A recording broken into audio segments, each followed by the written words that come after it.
Hey guys, it's Hi-Fi Trainer, and in this video we're gonna talk about the basics of moving averages. So let's go into the video. So first of all, what are moving averages? Moving averages are one of the most famous indicators in trading. A moving average, as its name suggests, takes the average of the closing prices of a stock in a specified period of time in order to smooth out the price action. For example, the 9-period moving average takes the average of the 9 previous closing prices of the stock. Therefore, it's closer to the current price than, say, the 200-period moving average, as it takes the average of the closing prices of the previous 200 candles. In this video, we're going to talk about simple moving averages and exponential moving averages. I know there are different types of moving averages, but that's for another video. The simple moving average is referred to as SMA, and the exponential moving average is called the EMA. For example, the 100 SMA is the 100-period simple moving average, and the 10 EMA is the 10-period exponential moving average. Simple moving averages and exponential moving averages are very similar.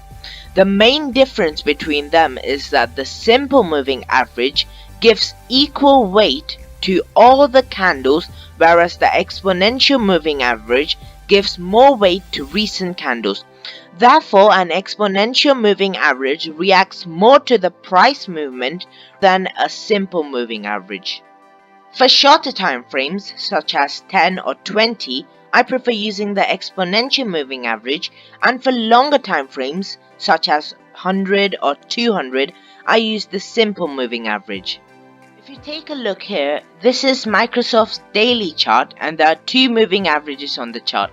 The 21-day exponential moving average, which is the line colored red, and the 21-day simple moving average, which is the line colored blue.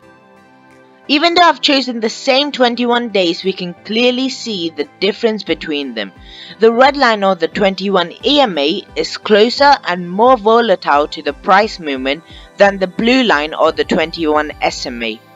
When the share price dropped due to COVID-19, the red line reacted and reversed its trend faster than the blue line. And when the price started to increase, the red line again reacted quicker and reversed compared to the blue line. This proves the point that EMAs give more weight to current market movement when compared with SMAs.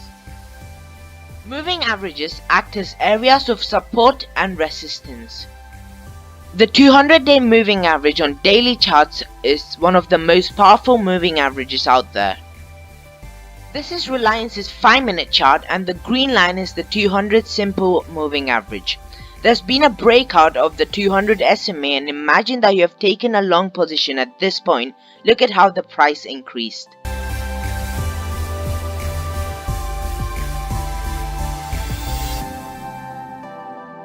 You should also consider other factors like volume. So on the same example, the volume here is a lot higher than the average, so I would consider this trade as a buy. Thank you for watching. If you want more trading related content, please subscribe.